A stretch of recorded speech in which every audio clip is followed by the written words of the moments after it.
Salut à tous et bienvenue sur la Science de Badjos. Aujourd'hui, on va parler de Jurassic World Fallen Kingdom, film réalisé par Juan Antonio Bayona, qui est un réalisateur espagnol qui nous a fait précédemment L'Orphelinat, qui est un film d'horreur juste génial que je conseille à tout le monde d'aller voir. Et dernièrement, il nous a fait Quelques minutes après minuit, qui est juste un conte splendide. C'est un des films qui m'a le plus touché. Et voilà, il faut vraiment aller voir ces films-là, la filmographie de Bayona qui est juste splendide. Donc, Fallen Kingdom. Le film se déroule 3 ans après les événements survenus lors du premier Jurassic World. L'île où abritait le parc et tous les dinosaures va subir une catastrophe naturelle, c'est-à-dire que sur cette île, il y a un volcan. Le volcan est en train d'entrer en éruption. Donc du coup, tous les dinosaures qui sont présents encore sur l'île vont mourir. Du coup, il va se passer une petite mission de sauvetage avec Owen et Claire qui vont se retrouver et qui vont devoir retourner sur l'île pour faire une opération sauvetage pour sauver les dinosaures restants, ou du moins quelques espèces restantes. Pour être très clair, moi j'ai adoré ce film. Une fois de plus, en fait, Bayona nous montre que c'est un excellent réalisateur et c'est surtout un auteur. Voilà, c'est vraiment une chose que beaucoup de réalisateurs n'ont pas, malheureusement. Il y a des réalisateurs qui sont très bons, mais qui ne sont pas des auteurs. Mais lui, c'est un auteur. Et il confirme sa place dans mon cœur, parce que c'est un de mes réalisateurs préférés. Il justifie une nouvelle fois sa place dans mon cœur et même aux yeux de tout le monde. C'est un auteur qu'on peut pas renier, et voilà. Grand Bayona. Pour entrer dans le vif du sujet, vous expliquer un petit peu les points forts et les points faibles, même s'il n'y en a pas beaucoup. Le point fort principal du film, pour moi, c'est sa réalisation. La réalisation, elle est juste incroyable. Hein. Comme je l'ai déjà dit, il y a un génie derrière. Nous avons des plans d'une beauté folle, des jeux de lumière, des plans qui sont juste incroyables, une justesse dans le cadre qui est folle, vraiment folle, justesse folle. C'est fou. Nous avons aussi, ce qu'il aime bien faire un petit peu Bayona, on a des mouvements de caméra qui sont juste... ça m'a pris les poils, franchement. Il y a un plan qu'on voit d'ailleurs dans une des bandes annonces, avec ce dinosaure qui veut rentrer dans une chambre, et la caméra est en contre-plongée, qui tourne et qui pivote en même temps que la tête du dinosaure. C'est fou, franchement, c'est fou. Et on a plein de petits plans de mouvements de caméra comme ça, il en joue beaucoup.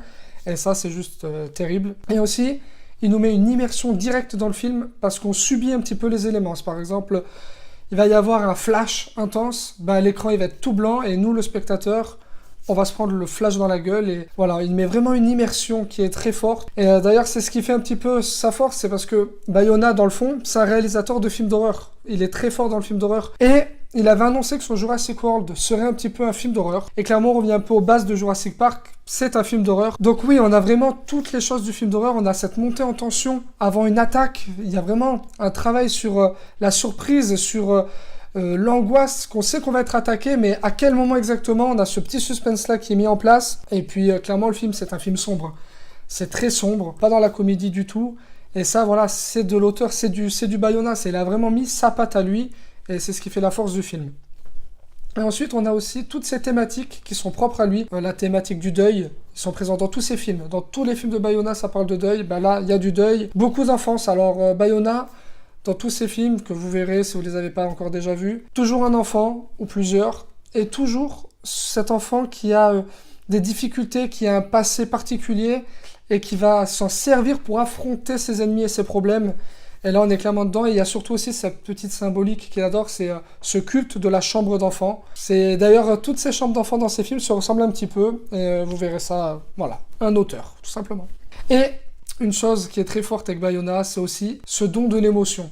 Il y a 2-3 scènes qui sont vraiment émouvantes, qui sont réalisées avec une finesse, avec une magnificence qui fait que c'est touchant, voilà, c'est du Bayona, hein, voilà, c'est touchant, je kiffe, hein. Je sais pas combien de fois je vous ai dit Bayona, combien de fois je vous ai dit je kiffe, mais ce mec j'adore, voilà, je kiffe ce type. Ensuite, au niveau du scénario, c'est assez logique par rapport à ce qui s'est passé dans le premier, je trouve qu'il y a une suite logique, et surtout, ce qu'il y a de très bien fait, c'est que chaque chose agit pour une bonne raison, c'est-à-dire que s'ils vont là, c'est qu'il y a une bonne raison, enfin du moins elle est expliquée, après des fois c'est un peu mieux amené que d'autres, mais au moins c'est toujours expliqué. Pourquoi tel personnage a fait ça à tel moment, hop, on vous l'explique pourquoi. Et du coup, c'est assez logique, et il y a une suite assez logique à ça. Et ça, moi, je trouve que c'est plutôt pas mal, parce qu'il y a beaucoup de films qui se font pas chier à expliquer. Lui, voilà, c'est expliqué pourquoi ils vont d'un point A à un point B, pourquoi ça tombe comme ça, tout est expliqué. Et après, bon voilà, on va dire, hein, c'est généreux en cinéma.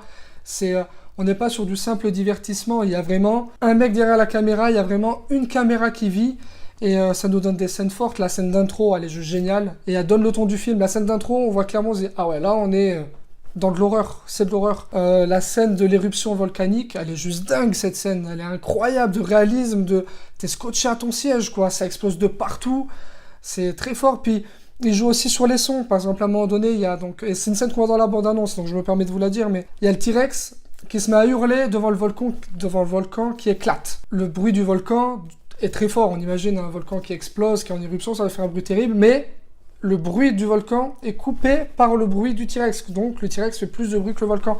Et il y a plein de petites choses comme ça qui sont montrées en relief, et ça voilà, c'est du cinéma, c'est pour qu'on comprenne bien la puissance. Et après, la scène qui est géniale, c'est la scène de la chambre, qu'on voit déjà pas mal dans la bande-annonce, mais que là, au complet, elle tue. Franchement, la scène de la chambre, c'est du génie. Et puis voilà, que dire de plus, à part que c'était top. Un petit défaut, allez, si je dois en donner un, parce que franchement, j'en vois pas vraiment, c'est qu'il y a peut-être un petit creux au niveau du milieu du film. Allez, peut-être. Mais bon, voilà. En gros, c'est un pari totalement réussi, parce qu'il a réussi à faire un Jurassic Park, un Jurassic World, mais sans copier les précédents, en disant, moi, je fais un truc à part, je suis un auteur, j'impose mes règles, et il fait son propre truc, donc c'est vraiment un truc rien à voir avec les précédents, et c'est ce qui est fort, parce que si c'est pour revoir des courses-poursuites dans la jungle, c'est bon, on a compris, on a eu ça les 4 premiers. Donc, la force du film, c'est ça. Et en plus, il nous laisse une porte génialissime pour le prochain réalisateur, parce que je crois que ça sera pas lui qui fera le 3e. Donc une place incroyable pour finir cette trilogie, et la scène finale, elle va être top, et c'est génial ce qu'il a fait. Voilà. Donc pour conclure, je lui donne la note de 4,5 sur 5, pour toutes les raisons que j'ai évoquées. Un vrai auteur, un vrai réalisateur, une suite totalement logique, et qui nous donne envie de voir déjà le 3e, qu'on n'est pas prêt de voir tout de suite. Donc voilà, merci à tous d'avoir regardé cette vidéo. Comme d'habitude, n'hésitez pas de commenter, liker, partager et vous abonner. Et moi sur ce, je vais pas vous faire le bruit du dinosaure, parce que je suis très mauvais en ça, je vais vous dire tout simplement, hasta la vista baby.